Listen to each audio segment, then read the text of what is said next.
इस श्री श्री राधा दामोदर जी के 9th anniversary festival में। तो आज इसी उपलक्ष्य में हमारे बीच में हमारे सबके जो प्रेरणा देने वाले प्रेरणा स्थान है, हमारे राधे श्याम जी प्रभु आज उपस्थित है। हम सबको पता है कि किस प्रकार इसके साथ साथ हमारे बीच में आज सुंदरवर प्रभु भी यहाँ उपस्थित है, क्योंकि हम सबको पता है कि ये जो प्रोजेक्ट है, ये प्रोजेक्ट के बारे में जब तक हम सीताराम कानड़े इनका नाम नहीं लेंगे तब तक इसको परिपूर्णता नहीं मिलेगी। बिकॉज यही कानड़े काका का घर था जिन्होंने हमको 10, 12, 11 साल पहले यहाँ मैं श्री गुरुचरण प्रभु, मैं नटवर प्रभु, लक्ष्मी नारायण प्रभु जहाँ आए थे, तब हमने यहाँ एक घर देखा था जिस घर के ऊपर कृष्णम वंदे जगत गुरु लिखा था। कृष्णा थे और पीछे गैया भी थी। तो हमने गाड़ी रोका, अंदर जाके देखा तो वहाँ गौ माता भी थी, 1-2 गाय भी थी।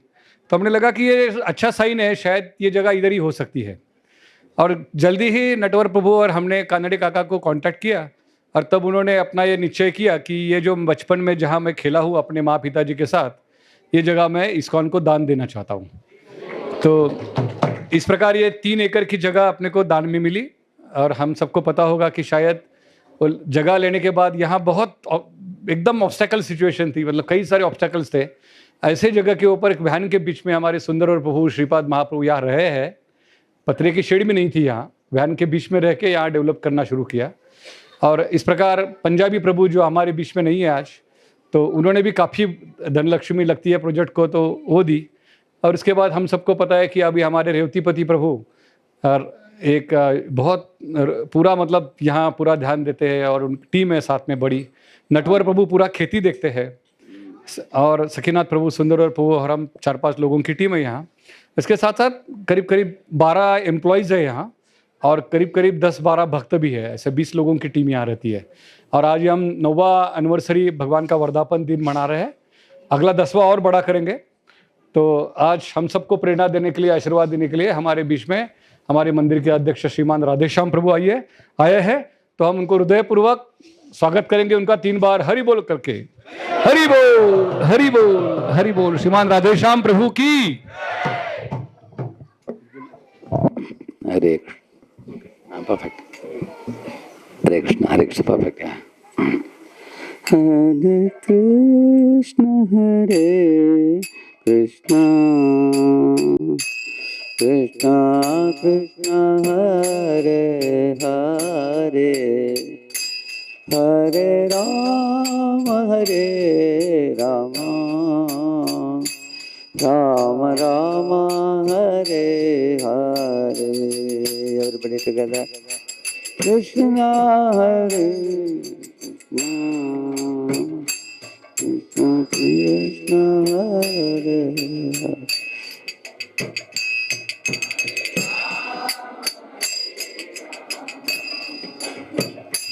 Ram Ram Hare Hare, Hare Krishna Krishna Krishna Hare Hare, Hare Ram Ram Ram Hare Hare.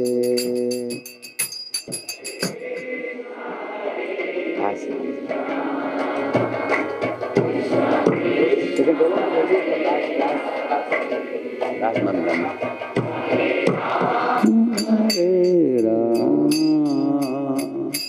Ram Ram Hare Hare, Hare Krishna Krishna Krishna Hare Hare, Hare Rama Rama Rama Hare Hare, Hare Krishna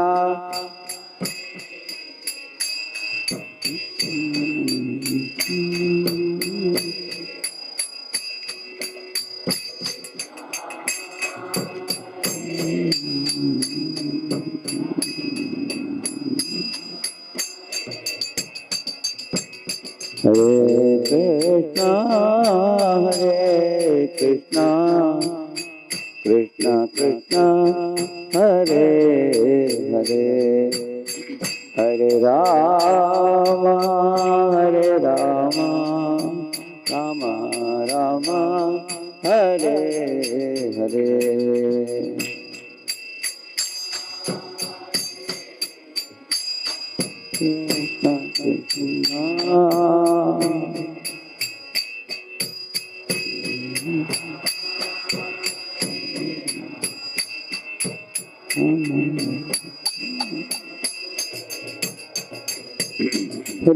Krishna Krishna Hare Krishna Krishna Krishna Hare Hare Hare Ram Ram Ram Hare Hare Hare Krishna Krishna Krishna Hare Hare Hare Rama Hare Rama Rama Rama Hare Hare Hare Krishna Hare Krishna Krishna Hare Hare Hare Rama Rama Rama Hare Hare Hare Krishna Krishna Krishna Hare Hare Hare Rama Rama Hare Hare Jai Radha Madhava Kunda Vihari Gopi Jana Vallabha Girivaradhari Jaya Radha Madhava Kunda Vihari Gopi Jana Vallabha Girivaradhari Yashoda Nandana Braja Jana Rangana Yamuna Tiravanachari Yashodanandana Braja Jana Ranjana Yamuna Tiravanachari Hare Krishna Krishna Krishna Hare Hare Hare Ram Ram Ram Hare Hare Hare Krishna Krishna Krishna Hare Hare Hare Rama Ram Rama Hare Hare Hare Krishna Krishna Krishna Hare Hare Hare Rama Ram Hare Hare Hare Krishna Krishna Krishna Hare Hare Hare Rama Rama Rama Hare Hare Hare Krishna Krishna Krishna Hare Hare Hare Ram Ram Hare Hare Hare Krishna Krishna Krishna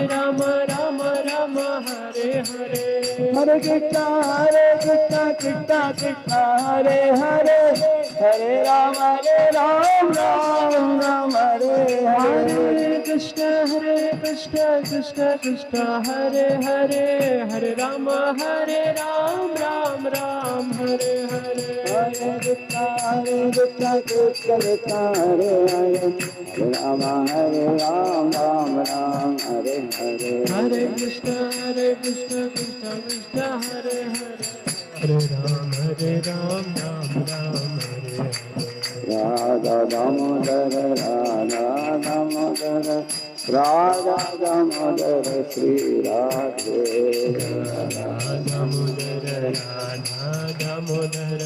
Radha Damodar Shri Radhe Nitai Gauranga Jaya Nitai Gauranga Jaya Nitai Gauranga Nitai Gauranga Jaya Nitai Gauranga Gauranga Jaya Nitai Gauranga Hare Hare Hari बोल निताय गौरा हरि बोल हरि बोल हरि बोल हरि बोल निताय गौरा हरि बोल।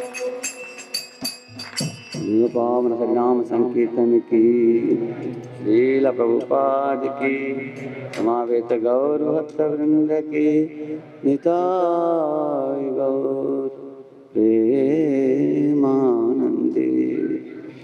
ओम अज्ञानतिमिरन्धस्य ज्ञानाञ्जनशलाकया चक्षुरुन्मीलितं येन तस्मै श्रीगुरवे नमः।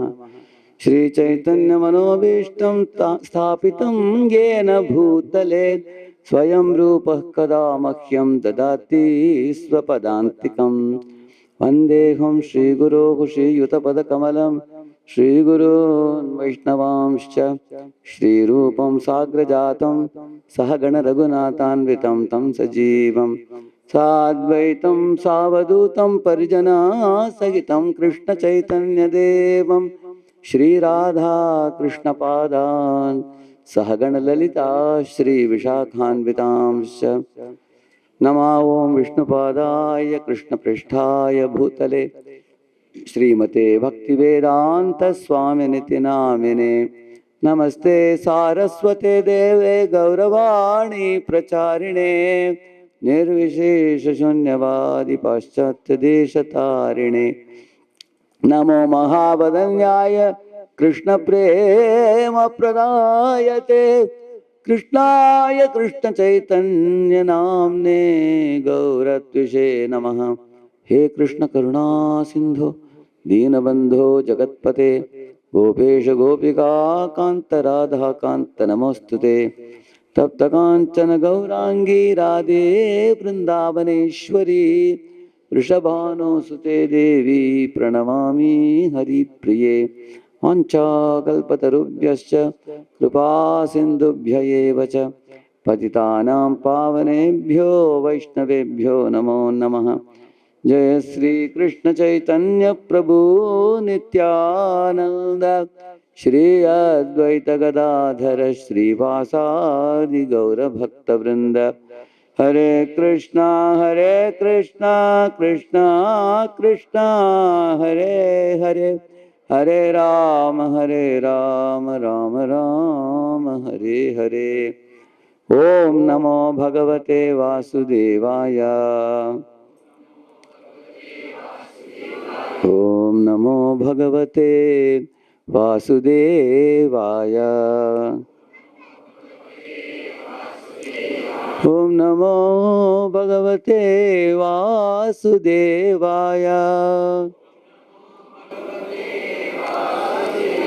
नारायणं नमस्कृत्य नरं चैव नरोत्तमं देवीं सरस्वतीं व्यासं ततो जयमुदीरये। नष्टप्रायेषु अभद्रेषु नित्यं भागवत सेवया भगवत्युत्तमश्लोके भक्तिर्भवति नैष्ठिकी। कृष्णाय वासुदेवाय देवकी नंदनाय च नंदगोपकुमाराय गोविंदाय नमो नमः। हरे कृष्णा। बहुत प्रचुर मात्रा में भक्त लोग इकट्ठित हुए हैं आज इधर बिरला में राजगढ़ में। बहुत शुभ मंगलमय कार्यक्रम है। श्री राधा दामोदर की 9वां साल शुभ आगमन का।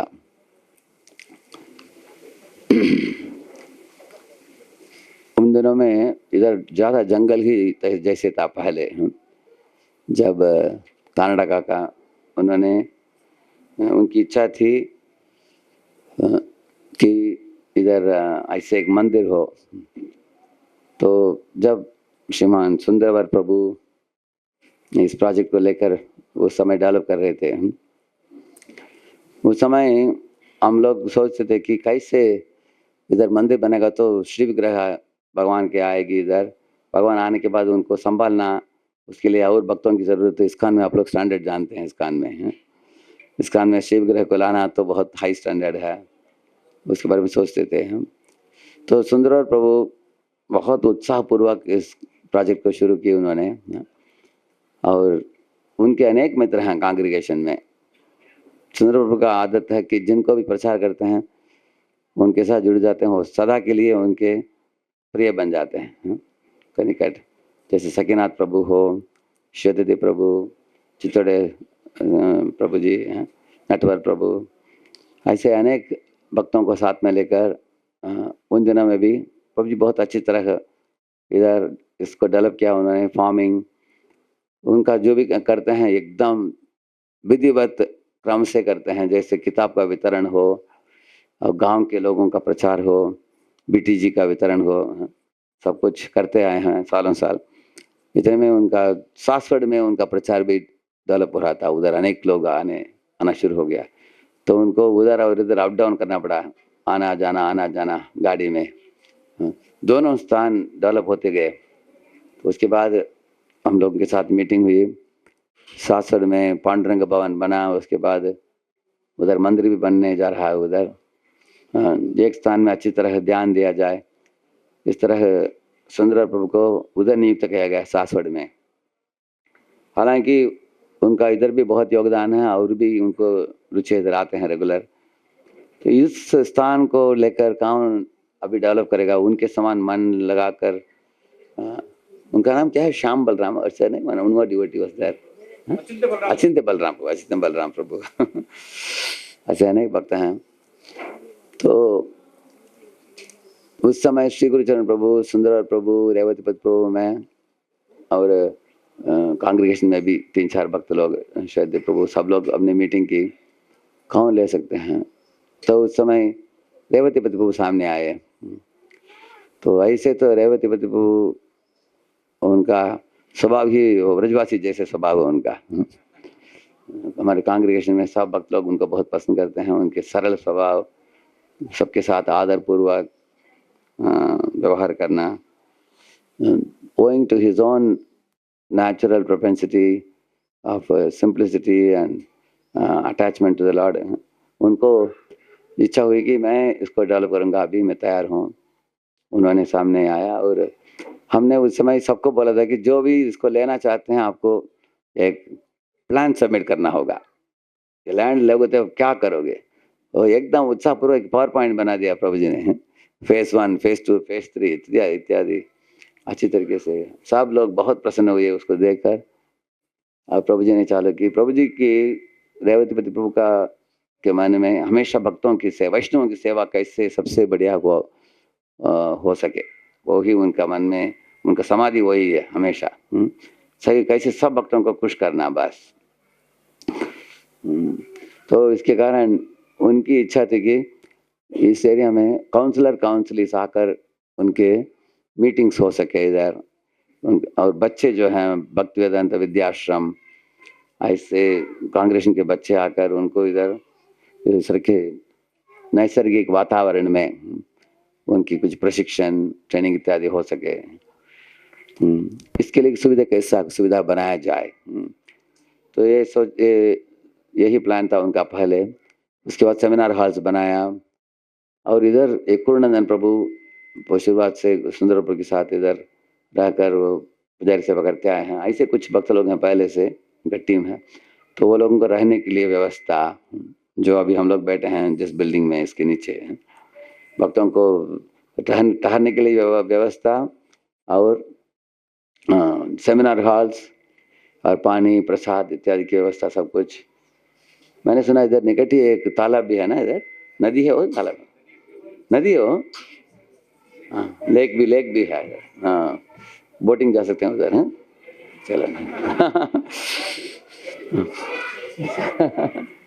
तो इधर बहुत अच्छे सुविधा है। और कुछ समय के पहले कुछ कांग्रेगेशन का भी इच्छा हुई इधर आकर देखकर हमको, इधर कुछ जमीन प्लाट लेकर भविष्य में कुछ घर बना सकते हैं।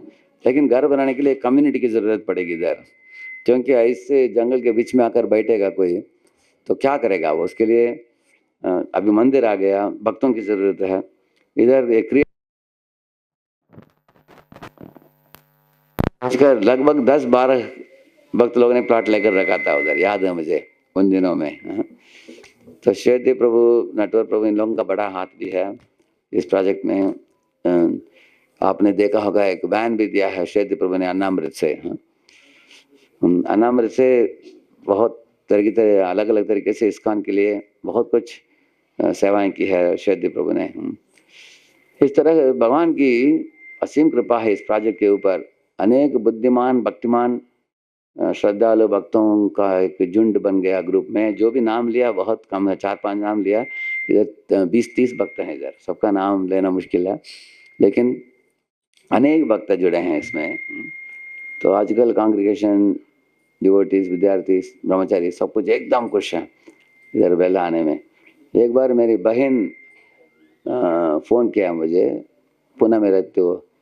मैंने पूछा किधर? वो बोली मैं बेला में हूँ। अच्छा। वो बोल रहे थे कि एनवीसीसी में हार बनाना मुश्किल है क्योंकि बहुत हाई स्टैंडर्ड है उधर, भीड़ भी बहुत, कंपटीशन बहुत है। इधर हमको मौका, सेवा मौका देते हैं, हम इधर करते हैं। तब मुझे पता चला, मुझे मालूम ही नहीं था कि इतने कांग्रेगेशन अपने आप आ जाते हैं इधर सेवा के लिए। पुणे मंदिर से अनेक प्रभु जी माताएं, वो लोग इधर आकर सेवा देते हैं। श्रील प्रभुपाद जी अनेक बार सिंपल लिविंग, आई थिंक इसके बारे में बहुत बोला करते थे। प्रभुपाद की इच्छा थी कि लोगों का जीवन सरल हो और भगवान के ऊपर निर्भर हो। हम आधुनिक दुनिया की जो भी नया नया चीज़ें, जो पैकेज्ड फूड इत्यादि वगैरह करते हैं, इंडस्ट्रीज करते हैं शहर में, प्रभुपाद जी बोलते थे ये सब उग्र कर्म है। इस तरह कितने जंक फूड हैं, कितने पैकेज फूड हैं, और शहर में कितना पोल्यूशन है। और इंडस्ट्री में जो काम करते हैं, ये एक वक्त मुझे बता रहे थे कल 2 दिन पहले, और ड्राइविंग कर रहे थे, बोले कि उनकी कंपनी में लगभग 14 घंटा काम करना पड़ता है। क्यों? क्योंकि एक घर खरीदना है शहर में, और बीवी बच्चों को संभालना है, 14 घंटा काम करना पड़ता है। तो प्रभुपाद जी की योजना थी कि अगर लोग भारत में पहले 75% 75% इसमें गांव में रहते थे लोग, 20-25% शहर में थे। धीरे धीरे हमने सुना अभी 40% हो गया गांव में, 60% लोग रहते हैं शहर में। लेकिन अगर आप गहराई से सोचेंगे इंसान शहर में क्यों गया, इसके बारे में परम पूज्य रामनाथ महाराज एक बड़ा प्रवचन दिया उन्होंने। महाराज बोले कि शहर में वो लोग जाते हैं जो आर्थिक विकास करना चाहते हैं। जो गांव वाला सोचता है टाउन में जाओ, टाउन वाला सोचता है शहर में जाओ, शहर वाला सोचता है बड़े शहरों में जाओ, बड़े शहरों में रहना वाला सोचता है अमेरिका जाओ, अमेरिका में रहने वाले दूसरे ग्रह जाना चाहते हैं। राइट ना? किसी के पास साइकिल है, उसको क्या चाहिए? बाइक चाहिए। कि मोटर बाइक है, उसको कार चाहिए। कार वाले को एरोप्लेन चाहिए। इस तरह। और सब, अगर कार मिल गया, एरोप्लेन मिल गया तो काम नहीं होता, तो पेट बढ़ जाता है, साइज बढ़ जाता है। तो उसके बाद इंसान अफसोस करता है कि पहले साइकिलिंग करता था, थोड़ा एक्सरसाइज होती थी। आज कोई एक्सरसाइज ही नहीं। उस जमाने में हम लोग पानी निकालते थे ना, इसमें कुआं से पानी निकालते थे, तो माताएं आटा पीसती थी। इसलिए वो लोग 90 साल तक तंदुरुस्त रहे। हमारे दादाजी लोग, दादी लोग इत्यादि हैं, एकदम अट्टा-कट्टा रहते थे। कुछ लोग 95-98 तक भी रहे। हाँ। लेकिन आजकल 50-60 हो गया तो शरीर रबर जैसे हो जाता है, लोग ऐसे चलते हैं। डॉक्टर बोलता है ऐसे करो, ऐसे करो, ऐसे बोलते। तो पहले करते थे, अभी करने के लिए बोलते हैं अभी, क्योंकि लोग नहीं कर रहे हैं। साइकिलिंग भी लोग एक ही स्थान में खड़े साइकिल करते हैं आजकल, मालूम है? साइकिलिंग करते हैं। इसके बदले अच्छा है कि साइकिलिंग रेगुलर करते हैं तो कंपनी पहुंच जाओगे। तो महाराज जी बता रहे थे, इतने हास्यपद महाराज बता रहे थे कि जब गांव वाला गांव छोड़कर शहर गया, शहर जाकर बहुत बड़े स्काईस्क्रैपर बिल्डिंग में रहने लगा। अचानक उसको पता चला कि अभी शहर में खाने के लिए कुछ नहीं है, सिर्फ कंक्रीट जंगल है, उधर खेती कुछ नहीं है। तो उसको अभी अगर एक चपाती बनाना तो गेहूं चाहिए, किधर से आएगा? गांव से गेहूं को लाना, चावल को लाना, और पानी नहीं है। गांव तो नदियों के निकट रहता है, उधर से पानी लाना हो तो बड़ा पाइप लगाता है, पाइप में पानी लाओ। और अगर उधर से गलती इधर कैसे लाएंगे? एरोनॉटिक्स इंडस्ट्री, एरोप्लेन तैयार करो, उसका इंडस्ट्री। इसी तरह भारत में इंडस्ट्रियलाइजेशन बहुत बढ़ गया। इंडस्ट्रीज कैसे आए, महाराज जी बता रहे थे। गांव में जब इंसान रहता था इंडस्ट्री की जरूरत था ही नहीं है। थोड़ा बहुत जो ब्लैक स्मिथ गोल्ड स्मिथ उनका काम होता है, नहीं तो बड़ा इंडस्ट्री की जरूरत नहीं था। लेकिन क्योंकि इतना ट्रांसपोर्ट करना पड़ा उसको, इसलिए इतने ट्रक्स बसेस ये सब गाड़ी ये सब आना पड़ा। ऐसे बोल, अभी उस जमाने में हम लोग घोड़ा गाड़ी में जाते थे। कितने लोग गए हैं घोड़ा गाड़ी में गए आप? करेक्ट ना? इतने लोग हैं अभी भी, मतलब। तो घोड़ा गाड़ी के अंदर वो घास डाल देते, उसके ऊपर गोनी डालते थे, उसका सुगंध भी आता था, है ना? लोग बैठते थे उसके ऊपर, कुशन जैसे, उतना ही नेचुरल कुशन। और घोड़ा घोड़ा गाड़ी जाती थी। तो घोड़ा गाड़ी बैलगाड़ी में कभी भी आपको आप नहीं सुनेंगे कि वो बैलगाड़ी भाग रहा था 200 लोग मर गए, आप नहीं सुनेंगे, हैं कभी। लेकिन शहर में कितना ऑटोमोबाइल एक्सीडेंट्स होता है, हैं? एक्सीडेंट होता है, पोल्यूशन होता है, तरह तरह की समस्या। आप गूगल सर्च में जाकर देखो कितने ऑटोमोबाइल एक्सीडेंट है, देखो आपको पता चलेगा आपको। हाँ? इतना तेजी से भागने की क्या जरूरत है? प्रभु जी बोला करते थे, dog is running on 4 legs, you are running on 4 wheels, what progress have you made? ऐसे पूछा प्रभुपा जी। कुत्ता भाग रहा है 4 पांव से और तुम भाग रहे हो 4 पहियों में। इतना तेजी से भागने की क्या जरूरत है? और भाग कर तुमने क्या अचीव किया जीवन में? क्योंकि जीवन के अंतिम काल में हमारे साथ लेने लायक चीज क्या है? 3 चीज हम लोग लेके जाते हैं साथ में, पुण्य और पाप और भक्ति सुकृति। इसमें पुण्य और का पाप की गणना करना मूर्खता है। कारण क्या है? क्योंकि पुण्य भी घट जाता है, पाप भी घट जाएगा।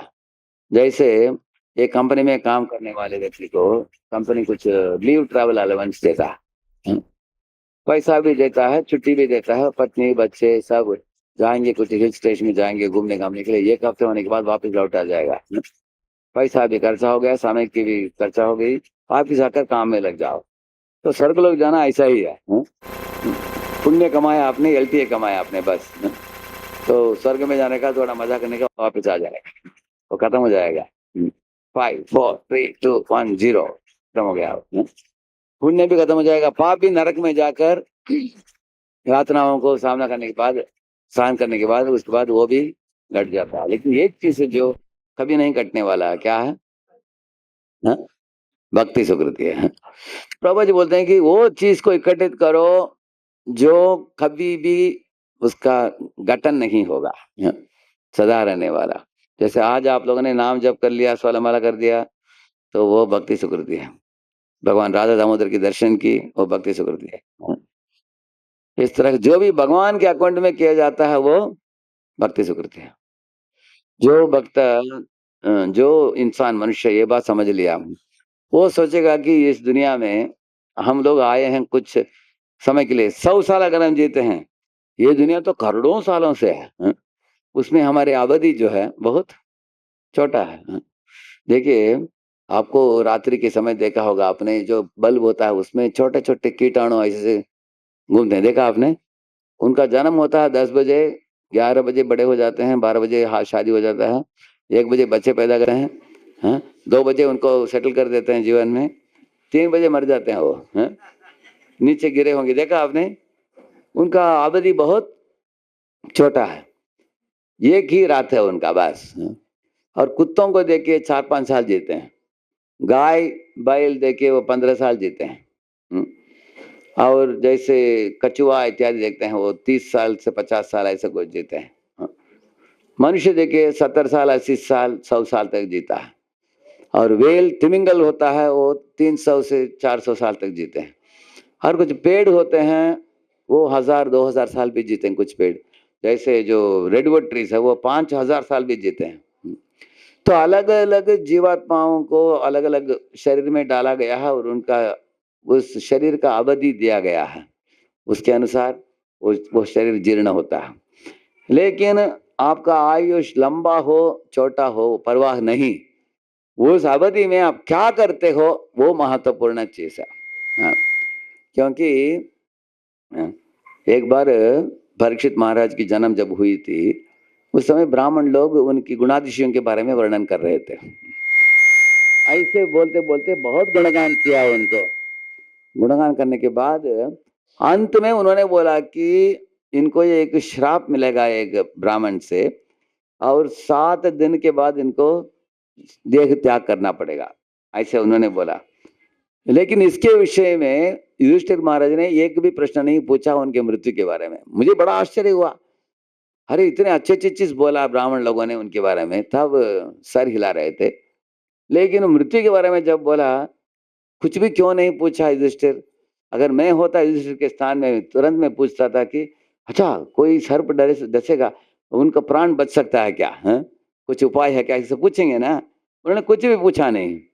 मैंने एक सन्यासी के पास ये प्रश्न पूछा, उन्होंने प्रश्न क्यों नहीं पूछा, तो सन्यासी महाराज जी ने वही जवाब दिया, इस दुनिया में हर एक जंतु का माता पिता होते हैं और जन्म मृत्यु होता है। प्रति जन्म जन्मे पिता माता पाया है, हर जन्म में मृत्यु, जन्म और मृत्यु सबको होता है। लेकिन वो जन्म मृत्यु के बीच में इंसान क्या करता है वो सबसे महत्वपूर्ण है। क्यों?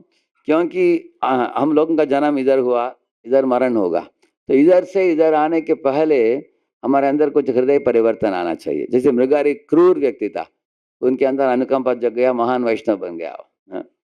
रहुगण गर्वी व्यक्ति था, तो उसके अंदर नम्रता आ गई। इस तरह हम लोग भी कुछ वासनाओं को लेकर आए हैं इस जन्म में। उन वासनाओं को हरिनाम जप करके मिटाकर, हरि कथा श्रवण करके, कृष्ण प्रेम को जगाकर हम लोग उच्च पदवी को प्राप्त करते हैं हमारे मृत्यु के पहले, तो बहुत बड़ी अचीवमेंट है वो। तो ये महाराज बता रहे थे कि मृत्यु क्या बड़ी बात है। कोई सर्प से डसता है किसी को, कोई दुर्घटना में मरता है, कोई बुढ़े होकर मरता है, कोई व्याधिग्रस्त होकर मरता है। ये शरीर का धर्म ही है, बुढ़ापा और व्याधि और मृत्यु, ये नई बात नहीं है। लेकिन जिंदा रहते समय हम क्या करते हैं, समय की सदुपयोग कैसे करते हैं, ये महत्वपूर्ण है। तो महाराज जी बता रहे थे कि देखो ये पेड़ देखो, जीता है 5000 साल, हाँ, लेकिन क्या प्रोग्रेस, क्या प्रगति किया उसने, कुछ नहीं किया। इसके विरुद्ध शंकराचार्य जी जो हैं वो सिर्फ 32 साल जिए, और चैतन्य महाप्रभु 48 साल जिए। ये लोग इतने कम अवधि में इतने दुनिया के ऊपर आध्यात्मिक प्रभाव डाला, तो कम आयु में इतने महान आध्यात्मिक योगदान दिए लोगों ने, ये महत्वपूर्ण बता रहे थे। जैसे एक पिता ने उनके 3 बेटे थे, उनको बुलाकर बोला कि बेटे मैं 2-3 महीने के लिए बाहर जा रहा हूँ, आपको मैं 1000 रुपया देता हूँ, इस 1000 रुपये से आपको एक कमरा दिया हूँ, इसको भर दो, 1000 से ज्यादा खर्चा मत करना, लेकिन तुमको जो भी लगता है योग्य है उससे इस कमरे को भर देना आप, ऐसे बोला। तो पिताजी वापस लौट आए 3 महीने के बाद, देखा पहला कमरा, लड़का बोला आपने जो बोला भर दिया पूरा में कमरे में, बोला क्या भरा, तो दरवाजा खोल कर देखा पूरा भूसा से भरा था वो, क्योंकि हमने भरने के बोला भर दिया हमने, ये सस्ते में मिल गया हमको भूसा, वो भर दिया हमने, ठीक है। दूसरे बेटे के पास गए, तुमने क्या किया, मैं पहले भाई जो है ना उनसे भी सस्ता मैंने भर दिया कमरे को। अच्छा ऐसा क्या तुमको सस्ते में मिलता है, दरवाजा खोला, वो गधा के विष्ठा से भरा था उसने, इतना दुर्गंध आ रहा था। पिताजी बोले खोलो मत बंद कर दो, ये सबसे सस्ता में मिला था उसको। तो तीसरे कमरे में गए तीसरे बेटे के, वो देखा दरवाजा खोलकर अंदर गया, उधर एक सुंदर आल्टर बनाया था भगवान के लिए, और भगवत गीता रखा था उधर, एक दिया जलाया था उधर, और अगरबत्ती इत्यादि था। बोला पिताजी को, मैं आपने बोला भरने के लिए, मैं दिव्य वातावरण से भर दिया मैंने इस कमरे को। हर दिन मैं प्रातः काल में आता हूँ इधर, सर झुकता हूँ भगवान को नाम जपता हूँ, गीता 2 पेज पढ़ लेता हूँ। पिताजी बोले सबसे बुद्धिमान, तो बोला पिताजी मेरे सारे संपत्ति तुम्हारे नाम में लिख दूंगा, क्योंकि तुम बुद्धिमान हो, संभाल सकते हो इसको। ऐसे इस तरह आप लोग जरा सोचिए इंसान किस चीज से अपने जीवन को भरना चाहिए, हाँ, ये महत्वपूर्ण। हम लोग उठते हैं सुबह प्रातः काल में, सोते हैं रात को, बीच में हमारे दिन किस तरह बीतता है, इसी तरह हमारे हफ्ते बीतेगा, महीने बीतेगा, साल बीतेगा, जीवन बीतेगा इसी तरह, हाँ? क्योंकि एक दिन का क्वालिटी आप देख सकते हो हम किस तरह बिताते हैं। अगर कोई वीडियो गेम खेलता है आज, ये हफ्ते में अनेक दिन खेलेगा वो, अगले महीने भी खेलेगा, जिम में खेलता रहेगा वो, हाँ? आप देखेंगे इस तरह हमारे जो जिन चीज़ों में हमारा मन रुचि लेता है उन चीज़ों को हम बार बार करते हैं, करेक्ट है कि नहीं, हाँ? इसलिए हम लोग एक दिन का क्वालिटी देख लो। अगर आपने गड़ा में भोजन बनाया तो ये चावल लेकर ऐसे करने से पता चल जाएगा कि पूरा गाढ़े में जो बना है वो पक गया कि नहीं, करेक्ट है ना?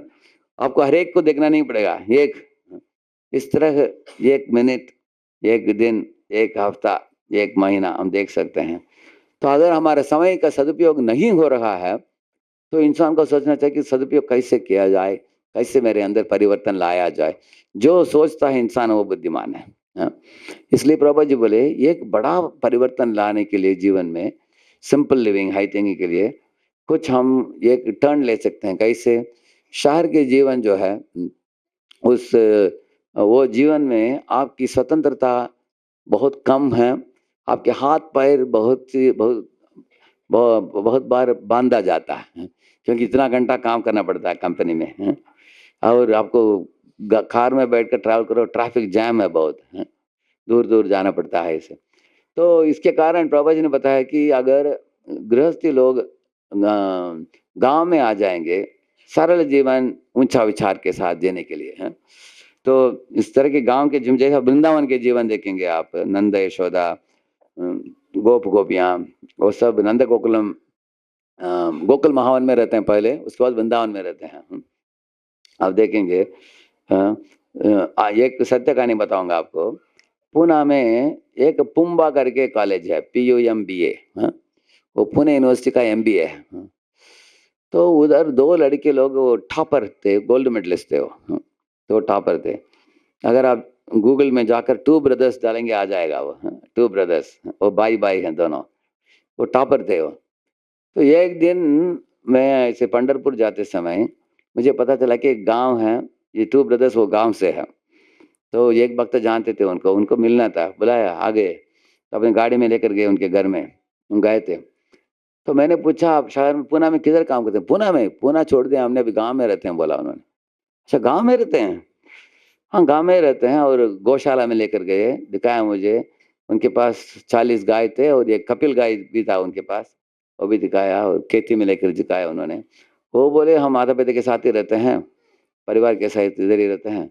गाँव में शुद्ध हवा है, शुद्ध पानी है, अच्छा तरकारी अच्छा है, फल है, गाय भी है, दूध भी पीते हैं।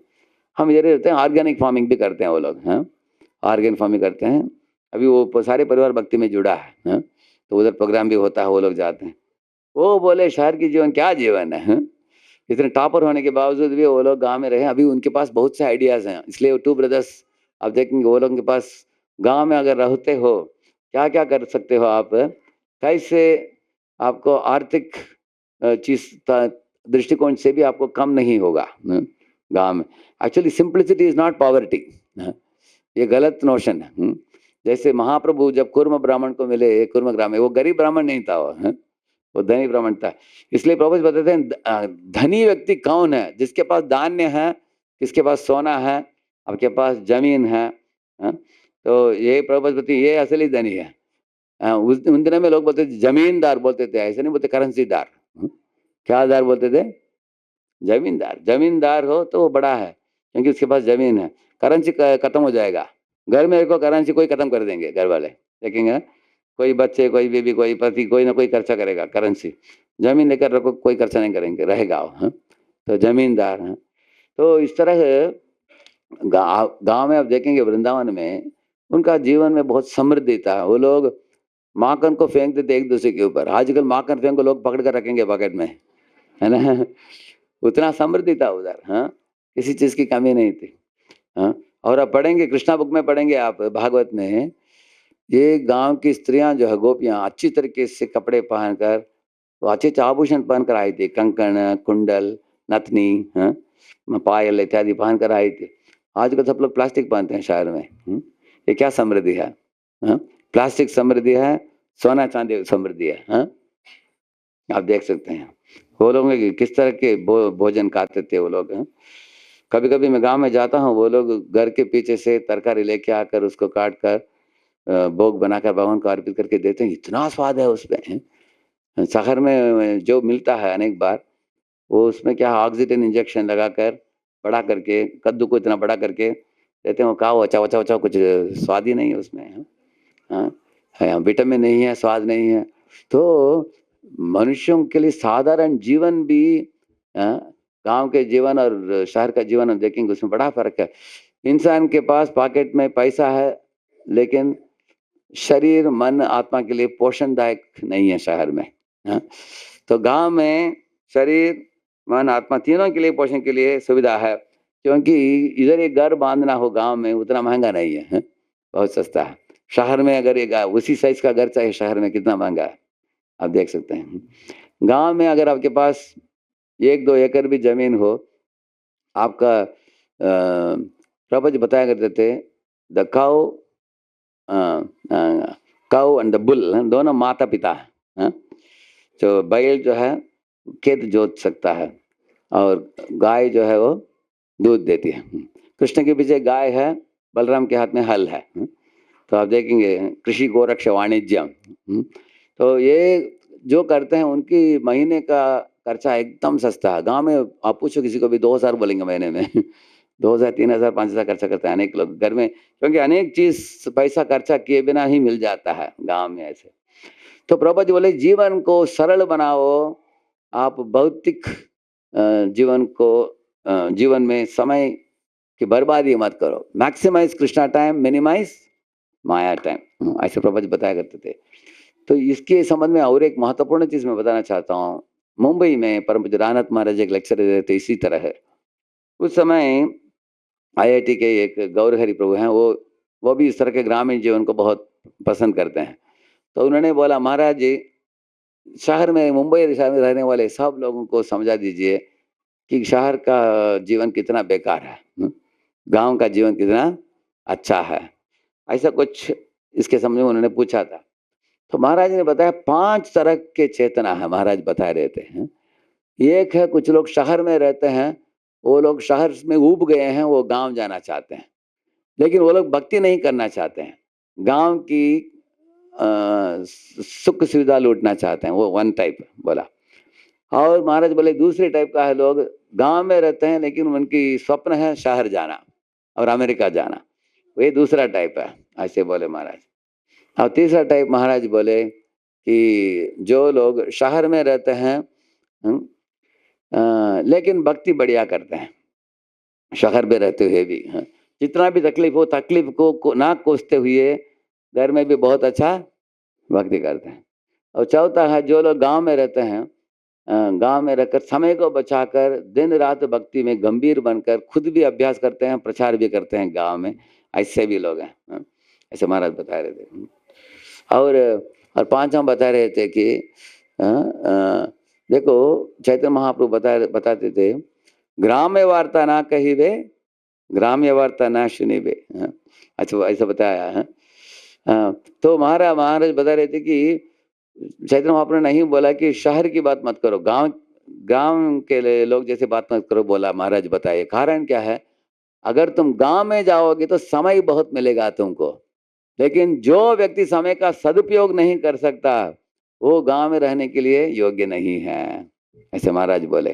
क्योंकि गांव में जाने से क्या होता है, आपके गांव में जो लोग रहते हैं, आपने देखा भी होगा कुछ लोग घर के बाहर आकर बैठते हैं, ऐसे ही देखा आपने, उनके पास ज्यादा टाइम है शहर से। हम लोग भी बैठते थे पहले बचपन में, माता पिता के बाहर आकर बैठकर आराम से बात करने का टाइम है, बहुत है, फुर्सत बहुत है। शहर में सब लोग भागदौड़ में है, गांव में फुर्सत है। लेकिन गांव में अगर समय की बर्बादी करेंगे तो गांव में आने का उद्देश्य पूरा नहीं होगा। गांव में हम ग्रामीण जीवन क्यों पसंद करते हैं, एक चीज है, अगर हम भगवत धाम लौटेंगे उधर ऐसे ही होगा, पेड़ पौधे ज्यादा होंगे, वो वृंदावन है, वही गांव है, करेक्ट, इधर ही आपका प्रैक्टिस हो जाएगा रहकर, सेम टू सेम ऐसे रहेगा आपको उधर जाना। क्योंकि भगवान कृष्ण बलराम वो भी गांव, इस गांव जैसे रहते हैं, भूलोक से गोलोक आप जाएंगे उधर भी। लेकिन गांव में जैसे हम देखते हैं, मैं गया था नंदग्राम करके बड़ौदा के निकट, उनका गांव है, उधर लगभग 20 परिवार थे, अभी मैंने सुना 40-50 आ गए परिवार, गृहस्थ भक्त लोग। उधर इलेक्ट्रिसिटी है ही नहीं उधर, आपको सिर्फ मंदिर के हाल में है इलेक्ट्रिसिटी, बाकी कहीं भी इलेक्ट्रिसिटी नहीं। रात को जल्दी लोग सो जाते हैं, सुबह उठ जाते हैं, 2-2:30 बजे उठ जाते हैं लोग, उठकर माला करते हैं, कुछ लोग 32 माला करते हैं, सुबह सुनते हैं भागवतम, शाम को सुनते हैं भगवत गीता, दोपहर को सुनते हैं रामायण, शाम को सुनते हैं महाभारत। एक एक घंटे का क्लास है, दिन में 4 घंटे का क्लास है, दिन में लोग सुनते हैं। और उनके पास नल नहीं है, वो लोग ये करते हैं, हाँ, कोई भी हो, क्या बोलते हैं उसको, हैंड पंप है, उससे ही पानी भर के वो इसमें रख सकते हैं, स्टेनलेस स्टील इसमें रख सकते हैं। हर एक के लिए छोटा घर दिया है, हर एक के लिए कुछ 300 फुट 400 फुट का घर है, स्क्वायर फीट का घर है, बड़ा नहीं है। पति पत्नी 2 ही लोग रहते हैं उधर, हैं। ऐसे कर दिया उनको, एक मॉडल ऐसे कर रहे हैं वो लोग, सरल जीवन जीकर। और हर एक के लिए घर के पीछे कुछ खेती दिया है, उसको डेवलप करो। जो तरकारी आप बनाओगे उसको ही भोग बनाकर अर्पित करके खाओ। ये तुम्हारे ऊपर है, आपको खुद को ही डेवलप करना पड़ेगा। ऐसे एक मॉडल बनाया वो लोगों ने, अच्छा लगा मुझे, क्योंकि दे आर ओनली कल्टिवेटिंग। उनको एक गाय भी दिया गया है, गाय को भी संभाल, क्योंकि हम सिर्फ बोलते नहीं है, कर वो लोगों ने किया भी है, ऐसे करते हैं ऐसे। तो वो लोग बता रहे थे कि थोड़ा तपस्या है गांव में, है। शहर में कंफर्ट ज्यादा है। आप देखेंगे लिफ्ट के अंदर को जाओ, बटन दबाओ, जूम जाएगा, है। गाड़ी में बैठ जाओ, कोई चलाएगा, आप आराम से कर सकते हो। एस्केलेटर में खड़े हो जाओ, लेकर जाएगा ऊपर। काम नहीं करोगे पेट बढ़ेगा बस, है। आप देखेंगे शहर में काम कसरत ज्यादा नहीं है, कंफर्ट ज्यादा है, लेकिन कंफर्ट में ढीला भी हो जाता है इंसान, है। तो क्या बोलते हैं हिंदी में, बोलते हैं लेजी, क्या बोलते हैं, आलसी, आलसी हो जाता है इंसान, है। ऐसे तो गांव में कसरत है, कसरत अच्छा ही है, आपको तंदुरुस्त भी रखेगा, वो लोग करते हैं। लेकिन क्लासेस जैसे मैंने बोला 4 घंटा क्लास सुनते हैं वो लोग, हैं, पढ़ते हैं, सुनते हैं, ध्यानपूर्वक अभ्यास करते हैं, ऐसे हैं, ऐसे करते हैं। ये महत्वपूर्ण चीज़ है। हम अगर गांव में आते हैं तो प्रभुपा जी बोला करते थे कि ब्रह्मचारी लोग शहर में रहना चाहिए, गृहस्थ लोग गांव में रहना चाहिए। प्रभुपा जी बोले कारण क्या है, गृहस्थ लोगों को गांव सस्ता पड़ेगा, शहर महंगा पड़ेगा। ब्रह्मचारी लोग शहर में रहना चाहिए, क्यों, ताकि वो किताब वितरण करेंगे, प्रचार करेंगे, हरिनाम संकीर्तन करेंगे, प्रसाद वितरण करेंगे। वो सारे शहर में घूम घाम कर प्रचार करके लोगों को पैकअप करके गांव भेजेंगे। ये प्रभा जी की प्लान था, हाँ? ऐसा। लेकिन आजकल अनेक क्या होता है, अनेक गृहस्थ लोग बोलते हैं हमको शहर में काम धंधा हम रहेंगे, और ब्रह्मचारी बोलते हैं हम गांव में जाकर रहेंगे, रिवर्स, हाँ? प्रभुपाद जी बोले कि ब्रह्मचारी भी गांव में भी रहते हैं, वो वही धर्म करना चाहिए जो धर्म शहर में करेंगे। ब्रह्मचारी का धर्म क्या है, आउट, बहता पानी रमता साधु, सुना आपने। बहता पानी का मतलब है साधु एक स्थान में ठिकाना नहीं बनाना चाहिए, भागते रहना चाहिए, इधर से उधर भागो, इधर से भाग। देखिए ये गुड्स ट्रेन देखा आपने, पूरा भर दो, टक टक टक टक टक टक जाएगा, तो खाली करेगा, वापस आएगा, भरो, टक टक टक टक आएगा। इसलिए ब्रह्मचर्य क्या करना चाहिए, गुरु परंपरा की कृपा को प्राप्त कर लो, शास्त्र पढ़ो, सेवा करो, उसको जाकर वितरित करो, वापिस आओ, वापिस वितरित करो। तो वो लोग घूमते रहना चाहिए ऐसे। और गृहस्थ लोग गांव में रहकर अपने सरल को जीवन को सरल बनाना चाहिए। अभी वो वक्त जो था वो बता रहा था कि मैं 14 घंटा बिता रहा हूँ नौकरी में, अगर गांव में रहूँगा तो इतने इसमें कंपनी का कारखाना का काम इतना नहीं होगा, है। आसानी से हमारा जीवन अलग रहेगा, लेकिन उसके लिए शरणागति की जरूरत है। तो मेरा एक सुझाव है, जो लोग 50-60 के ऊपर हो चुके हैं, जो बेटा बेटी को बड़ा करके विवाहित कर दिया, तो वो लोगों का लगभग भौतिक जिम्मेदारी पूरा हो गया, हाँ।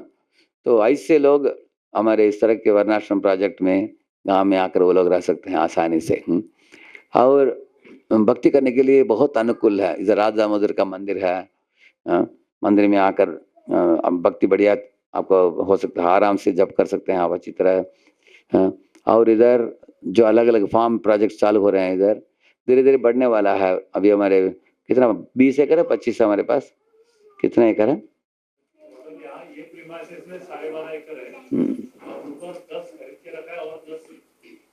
प्रोसेस में है वो।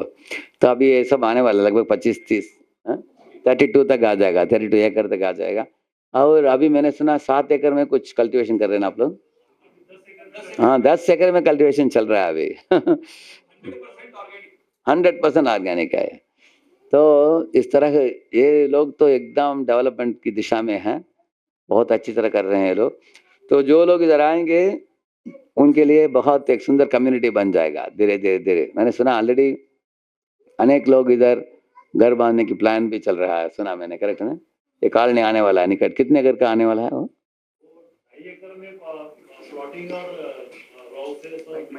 हमारा 2.5 एकड़ में कितने घर आएगा उसमें? 70 लोगों के लिए घर तैयार है अभी। अगर किसी को बुक करना हो तो पकड़िए हमारे तो यही बता रहा था मैं, ये कम्युनिटी तब बनेगा जब भक्त लोग आते हैं और इधर अलग अलग तरीके से सेवा होनी चाहिए हैं।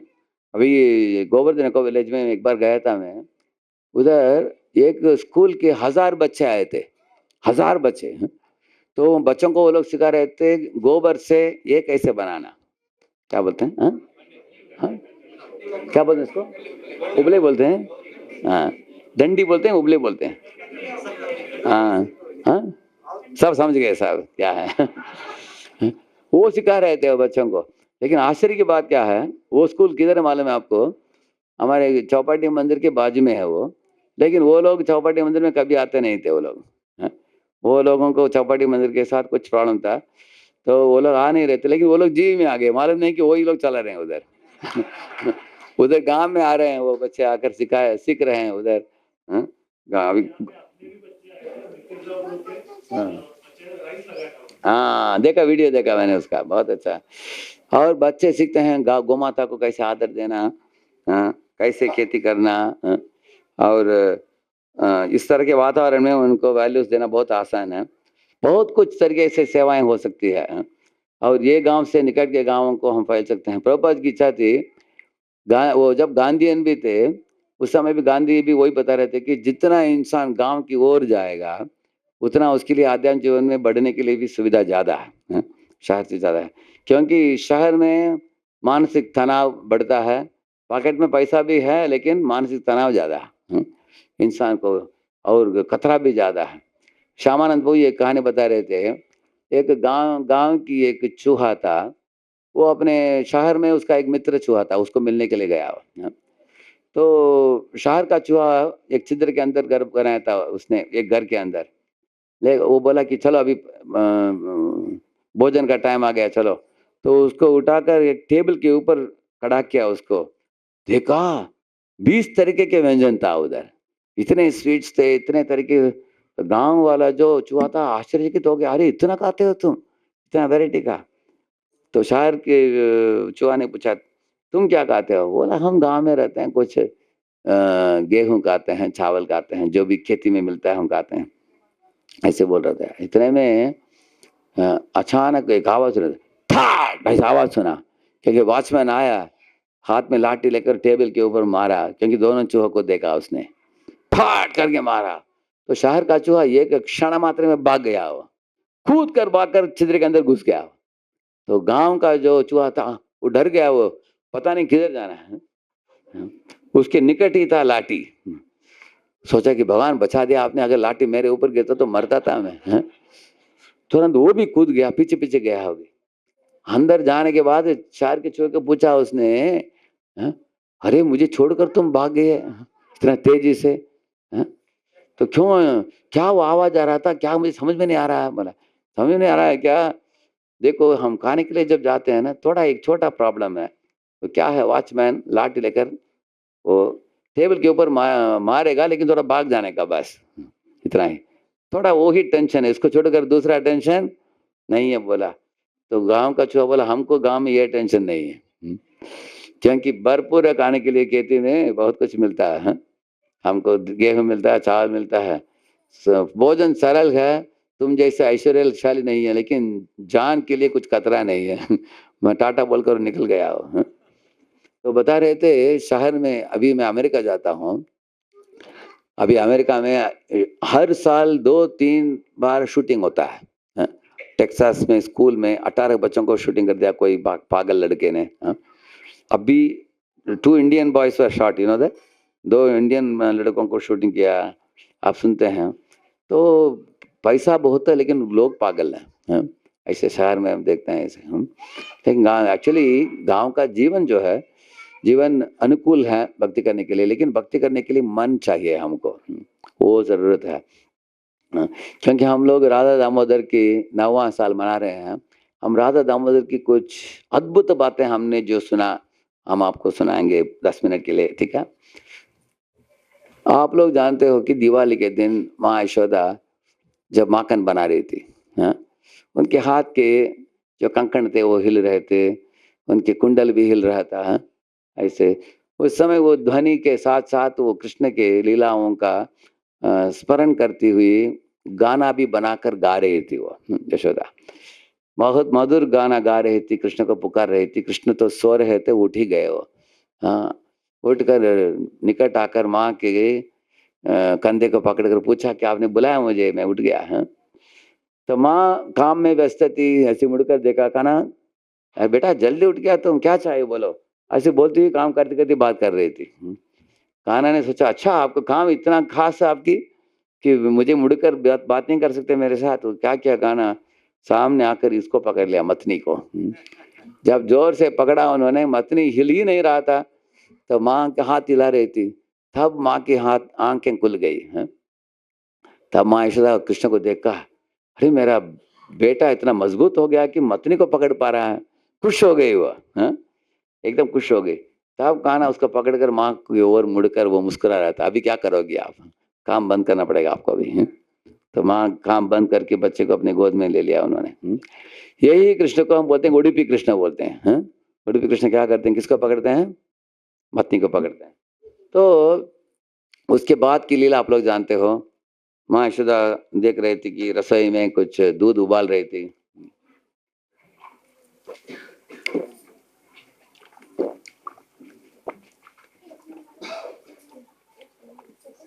वो चली गई तुरंत कृष्ण को बिठाकर।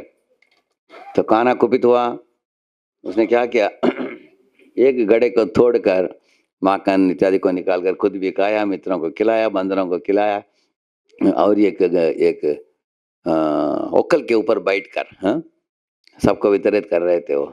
इतने में माँ वापस जब लौट आई, कान्हा ने तो देखा नहीं, कान्हा के पीछे आई वो। लेकिन बंदरों ने देख लिया। बंदरों की बड़े बड़े आंखों को देखकर कान्हा समझ गया कि माँ है पीछे।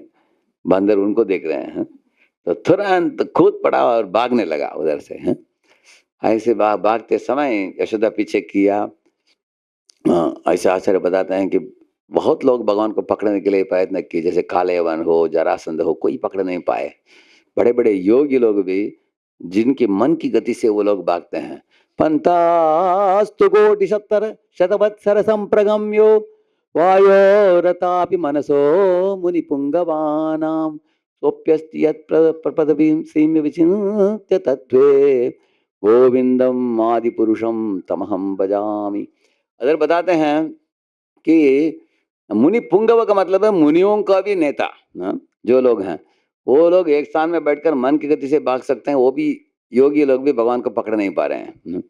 लेकिन यशोदा प्रेम के कारण पकड़ सकती थी। तो भगवान देख रहे थे कि मैं भाग रहा हूँ भाग रहा हूँ भाग रहा हूँ, माँ दिख नहीं रही है, क्या थक गई होगी।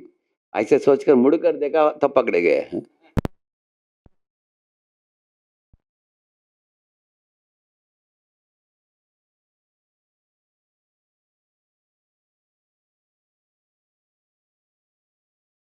ये गड़ा, वो बोला, माँ किसने बोला कि मैंने तोड़ा।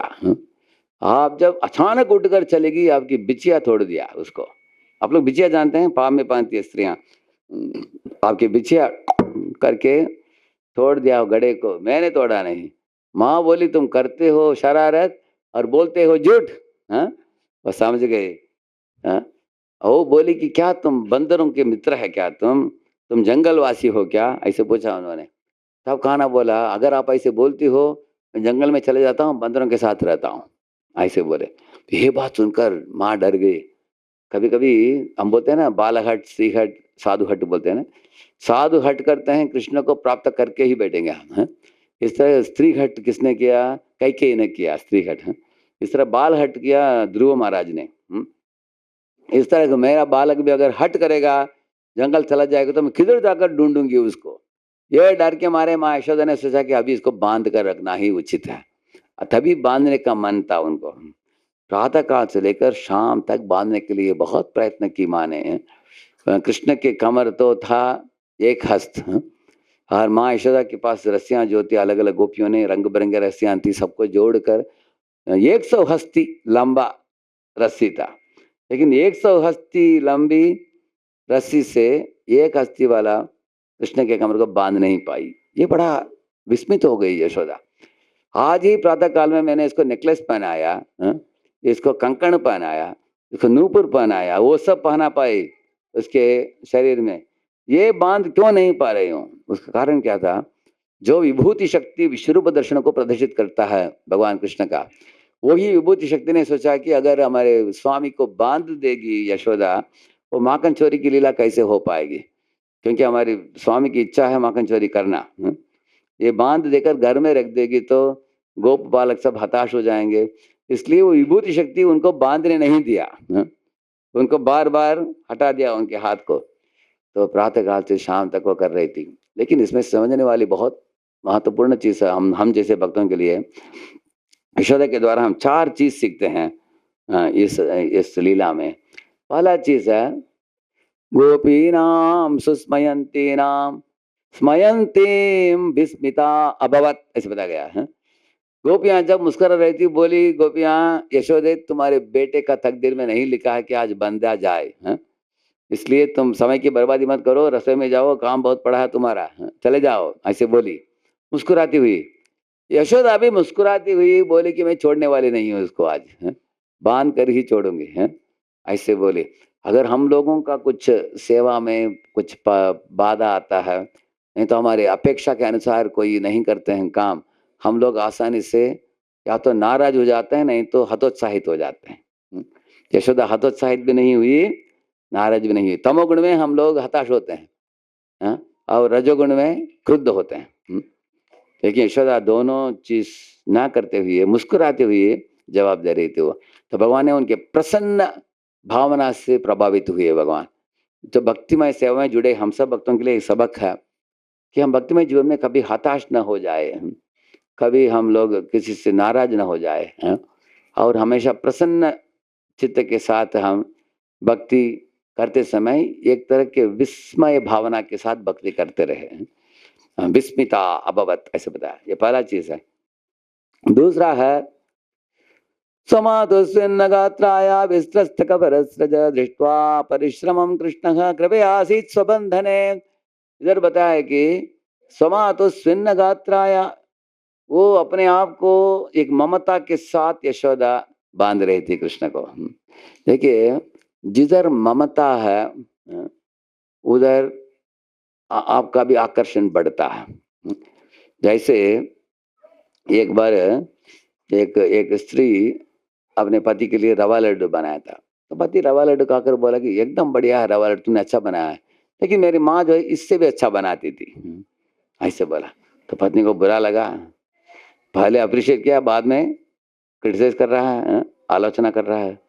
ठीक है, 1 महीने के बाद उन्होंने अपने सास को फोन किया, बोला कि मैंने सुना कि आप बढ़िया बनाती हो आपके बेटे के लिए रवा लड्डू, क्या क्या रेसिपी बता दो। हम रवा है, शक्कर है, उसमें इलायची है, ये जो काजू है उसको फ्राई करके डालना है, गोल्डन फ्राई करके डालना है, उसमें क्या घी डालना है, उसमें कैसे बनाना है, उसको सब लिख लिया उन्होंने।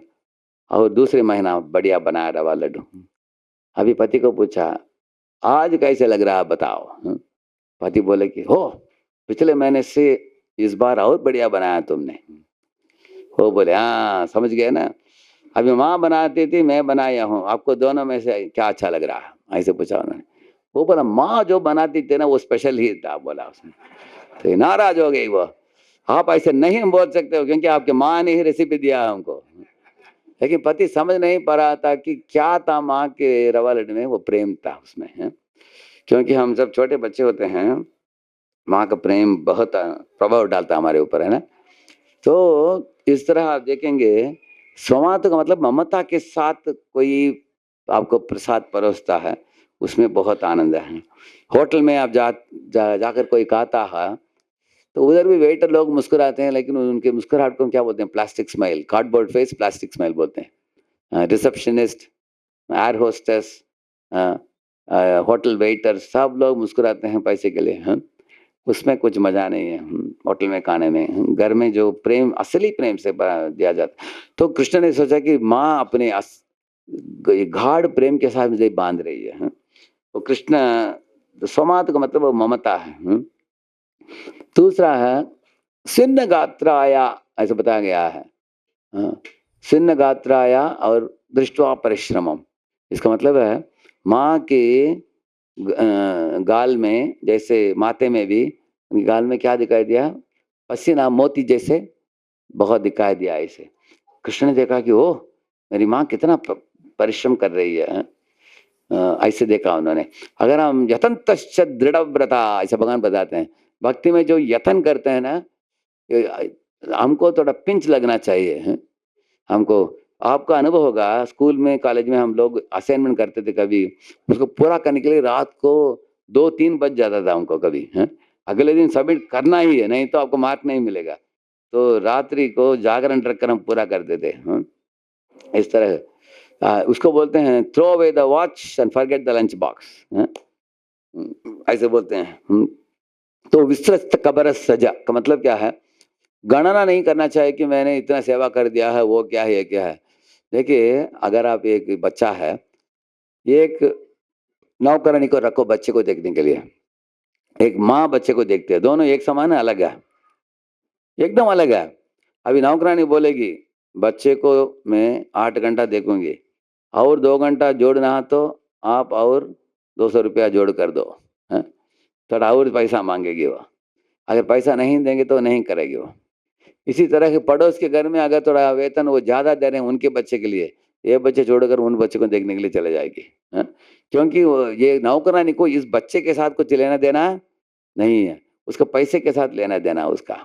लेकिन माँ जो होती है बच्चे के लिए रात्रि को भी, अर्धरात्रि में बच्चा रोता है वो टाइम देती है, दिन में रसोई में माँ बिजी रहती है, वो सो जाता है?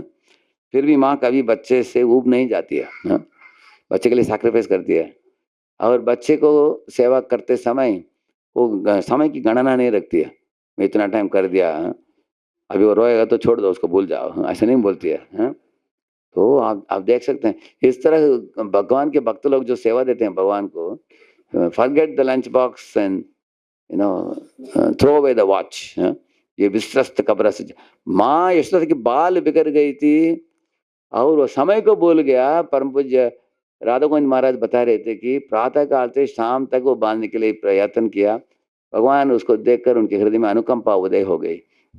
महाराज बता रहे थे कि वो एक दिन के लिए बांध कर रखा माँ यशोदा, इस्कॉन के लोग सारे महीने बांध कर रखते हैं उनको, ऐसे बोले महाराज। तो शाम को क्या हुआ, दृष्टवा परिश्रमम कृष्ण कृपयासीत स्वबंधने बोला गया। स्वबंधने का मतलब भगवान अपने आप बंधे गए, उनके भगवान की इच्छा हो गई कि मैं बंधे जाऊं। अभी मैंने पढ़ा एक कृष्ण उपनिषद करके एक उपनिषद है, मेरे एक मित्र है जो परम पूज्य महाविष्णु महाराज के शिष्य है, बड़ा पंडित भी है और अच्छे आर्टिकल्स लिखता है उसमें ग्रंथराज में है। तो ग्रंथराज करके एक मैगजीन है महाविष्णु महाराज का।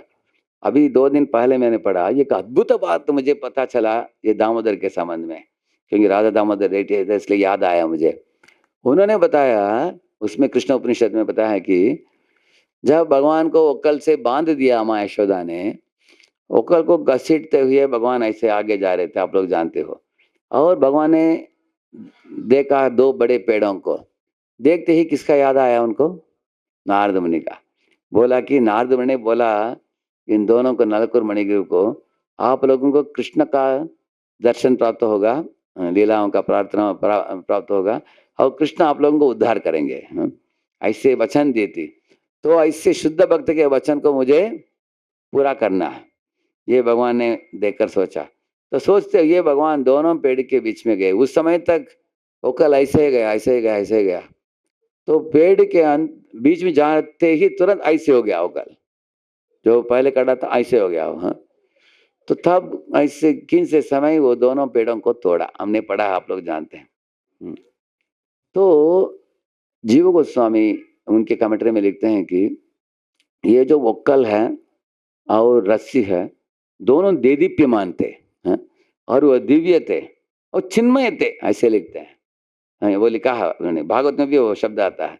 हम बोलते हैं ना वो रस्सी को मैं दंडवत प्रणाम करता हूँ, बोलते हैं वो क्या है, नमस्तेस्तु दामने स्वदीप्ति दाम, बोलते हैं ना।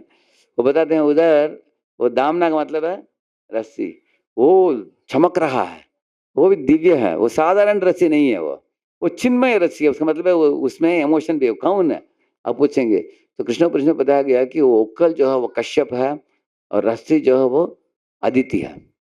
हाँ, ऐसे बताया है। तो उसका मतलब है भगवान बैठे थे उक्कल के ऊपर, उसका मतलब है कश्यप की गोद में बैठे हैं वो। और जब उक्कल को घसीट कर ऐसे गए और वो रस्सी जो है बांध रहा है भगवान को, वो अदिति माँ पकड़ रही है कृष्ण को ऐसे, हैं? जैसे यशोदा माँ पकड़ी ऐसे अदिति माँ पकड़ी है ऐसे, वो भी लीला में जुड़े हैं। इसका मतलब है ये नालकुर मणिग्रीव के उद्धार में 4 भक्त जुड़े हैं, नारद, यशोदा, अदिति, कश्यप, हैं? 4 लोग, 4 भक्त लोग साथ में उद्धार कर दिया इन 2 लोगों को। क्योंकि भगवान ने सोचा कि मैं उद्धार नहीं करूंगा ये नालकुर मणिग्रीव को, मेरे भक्तों के द्वारा इनको उद्धार करूंगा, ताकि मेरे भक्तों की महिमा का गुणगान सारी दुनिया में हो जाए। ऐसे भगवान की इच्छा था। ऐसे इसलिए सत्यव्रत मुनि दंडवत कर रहे हैं रस्सी को, साधारण रस्सी को दंडवत नहीं कर रहे हैं वो, हाँ? वो उसमें वात्सल्य भाव है रस्सी के पास भी है, क्योंकि वो आदित्य है। इस तरह भगवान के शुद्ध भक्त अलग अलग रूपों में आते हैं इस दुनिया में, आकर भगवान को सेवा देते हैं। जैसे हनुमान देखने में वानर जैसे दिख रहे हैं, लेकिन वो प्रभु रामचंद्र की बहुत निकटतम पार्षद है वो, हैं? इस तरह आदित्य कश्यप भी भाग लेते हैं, ऐसे उन्होंने उसमें लिखा था ऐसे। तो इस तरह तो आप सोचेंगे कि अगर भगवान बीच में जाकर ऐसे खींचा तो रस्सी टूट जाना चाहिए, हैं? क्यों नहीं टूटा? क्योंकि भगवान ने रस्सी को शक्तिपात किया, ऐसे शक्तिपात किया कि दोनों पेड़ों को तोड़ने की क्षमता भगवान ने रस्सी को और उक्कल को दिया भगवान ने। तो पेड़ टूटने के बाद बाहर निकले कौन? नालकुर मणिग्रीव, सुंदर सुंदर प्रार्थनाएं की उन्होंने, हे भगवान हमारे वाणी से हम लोग डुएट गाना गा रहे थे, अभी हम गाएंगे आपके गुणगान गाएंगे, हैं? और हमारे पाँव से हम लोग मंदाकिनी गंगा के पास जाकर पाप कृतियों को करने में गए थे हम, अभी हम आपके मंदिर के लिए आए, पाँव को इस्तेमाल करेंगे मंदिर में आने के लिए, हैं? और हाथ में हम लोग प्याला पकड़कर मदिरा पी रहे थे पहले, अभी हम लोग हरिनाम की मदिरा पियेंगे, हैं? अभी हम लोग हाथ से आपके लिए हार बनाकर हार चढ़ाएंगे आपको, हैं? और आंखों से हम देवियों को नग्न अवस्था में देख रहे थे हम लोग मूर्खता से, लेकिन उन्हीं आंखों से हम आपके दिव्य सुंदर स्वरूप को देखेंगे हम। इस तरह हमारे इंद्रियों का सदुपयोग करके हमारे चित्त को शुद्ध करेंगे और शुद्ध भक्ति का अभ्यास करेंगे। ऐसे भगवान को उन्होंने गुणगान करके 3 बार प्रदक्षिणा करके भगवान से विदा लेकर वो लोग स्वर्ग चले गए। तो भगवान ने कोई पूछा परम राधा महाराज को, भगवान ने उनको स्वर्ग क्यों भेजा? उनको गोलोक भेजना चाहिए था। तो महाराज बोले स्वर्ग में भेजा है बाकी लोगों को प्रचार करने के लिए, हाँ, क्योंकि ऐसे कोई गड़बड़ कर रहा है उसको पहले से सुधार देना चाहिए, हैं? तो भगवान जब शुद्ध भक्तों को उद्धार करते हैं कुछ समय के लिए छोड़ते हैं उनको इस दुनिया में, ताकि दूसरों को भी भलाई करके वो निकल सकते हैं उसके बाद। कृष्ण भगवान की, श्री राधा दामोदर की, श्रीला प्रभुपाद की, गौर भक्त वृंद की। Thank you very much. Hare Krishna.